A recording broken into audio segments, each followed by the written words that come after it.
So welcome back. This is Alive with Dr.Zsu, and we are continuing on the next segment, which is how we're eating. So the eating part title is going like this: how do you lose fat forever, never gain it back, without trying? Now guess what? Yes, I know it's very strange to hear, and you become very suspicious, and you start to wonder what kind of tricks I'm going to come up with in these segments to tell you. Anyway, there is no tricks whatsoever. Everything how we eat is based on our physiology. And the physiology is basically blood sugar regulation. So everything in our body is regulated by blood sugar level. Now, blood sugar level is very important because your brain is exclusively living on the sugar which is circulating in your blood. If it's not enough, you start to feel tired, fatigued, sleepy, and it's impossible to concentrate. So if you are all day long going on a blood sugar cycles of going ups and downs, and you hit a lot of bottoms on that, because when you eat your blood sugar level goes up, and when you within half an hour or 45 minutes, whatever that is weared off, that means from the blood the sugar went into your cells, then the sugar level in the blood dropped down. So this is what the brain senses. So the brain likes to have a so-called stable blood sugar level for you, in order to bring you the best mental effects and the best focus.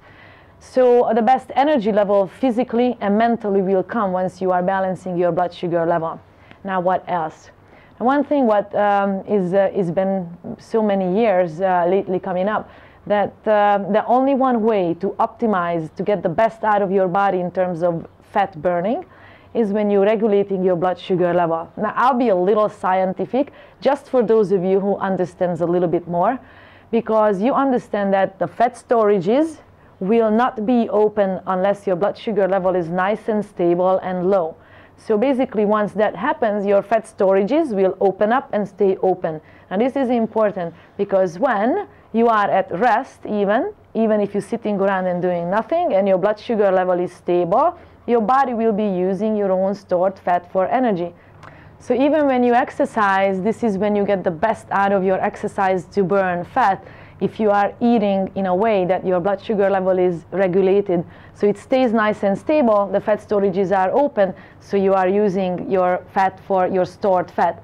So now, remember this, that before every exercise, how you eat is very, very important. So what we do, we call this metabolic conditioning. So if you condition your body to burn fat all the time by balancing your blood sugar level, and if you can do this 90% of the time, you are going to have a byproduct of a fat loss.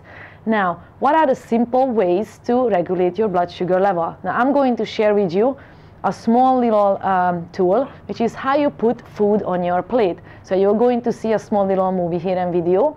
So normally, if you have a plate which is 25 centimeter in diameter, it's just perfect enough of a plate for a whole meal. So basically, if you have the portions done, and you starting your meal about with 400 to 500 ml of water, and you can drink that about half an hour before, that's going to start your digestion nice and happily. So you got your meal, which is 2 hands. Now, what is in the meal? Now, this is very important. So 1/3 of your plate, or a palm of your hand, will be equal to the protein what you are eating. Now, what is protein? Protein, your chicken, your mutton, your beef, your fish, your eggs. And if you want to drink it in terms of like a whey protein, or have some yogurt, which is plain yogurt, then it will be providing you actually the protein part of your meal. And looking at the other parts of your plates, is 1 handful is normally how much rice, potato, white bread, or pasta you would be having on your plate. Now, I like to actually mix this portion of your plate, if it was rice and potatoes and white bready stuff, and your rotis with the chickpeas or dal or the chana dals. You have wonderful varieties here. Even mix it into as a salad or cooked, whichever way and shape and form you want to have it. So now, so far, we have your protein portion, which is about a deck of cards, about 120 grams. And then you have your portion, which is your starchy carbohydrates. And then you have basically the other portion, which is all fruits and vegetables. Now, we prefer that this portion should be staying and remaining fresh. So if it's a salad form, it's lovely, but you can have actually a little bit more if it's a salad form, more of a leafy stuff. So have this portion, And the fat part, basically, which I am forgetting here, is added to your meals. So if you have steamed vegetables, you can have drizzled olive oil on the top. If you cook with oil, any types of oil that you are using right now, then it's just added into your meal in moderate portion. Now, what would you be doing if you want to treat yourself and you want to have fried food? Because you do realize that fried food will hold a lot of fat in there.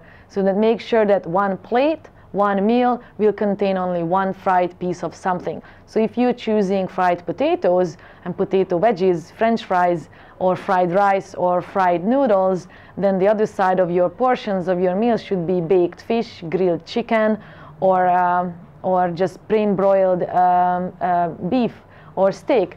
And then you have your salads with it. So that's basically one basic meal. You have 3 meals a day to regulate your blood sugar level. Your body needs to eat 3 times a day. I mean, 3 times 3 main meals, and every 3 hours you eat something, and 2 snacks in between. So you have the 3 meals, 2 hands of your portions of like this, and you have in between some snacks, which is a handful like this. So what could that be? Any type of fruit, because even if you have like watermelons and friends like this, with a big glass of water, that should be actually just great. You can have a handful of nuts and seeds with that, almonds, walnuts, and even peanuts. We don't really like peanuts that much. There will be another segments to talk about those. And almonds and cashews would be actually more preferable for that. And if you are consuming dairy at this moment, even yogurt with fruit is okay for snack. And just make sure that even a muesli bar, which has oats in there, will help you out greatly. Now, talking about how to switch your meals and switch the whatever you're having inside, pay attention to this. If you're switching your rice into basmati rice, and even that will be actually a much better effect for your blood sugar level. And another one is, even if you have white rice, make sure it's not overcooked. Keep the rice and so as the pastas in a way that it's a little bit chewy. So once you do that, blood sugar level is much better regulated after these. Consuming a glass of water with lemon juice in there would also help you out if you are having any rice meals and potatoes in your meals. Now watch for your breads. Breads should be exchanged immediately from white bread to wholemeal bread. Now, a lot of companies are making breads which are brown bread, which is colored bread. Now, colored bread is not exactly the same as wholemeal bread. If you see pieces in the bread, that will help you greatly to know that this is wholemeal bread. This is the fiber, what you need for the slow release of carbohydrate from your stomach into your intestines, and from there, slow rise of a blood sugar level. So if you can actually keep these small little tools of how to portion your plates and basic deals of changing your breads into wholemeals and cooking your rice and your spaghettis and your pastas that is a little bit chewy, you are greatly helping your own self. So this was the eating segments, and after a short little break, we will continue with the next segments, which will be moving. Thank you so much.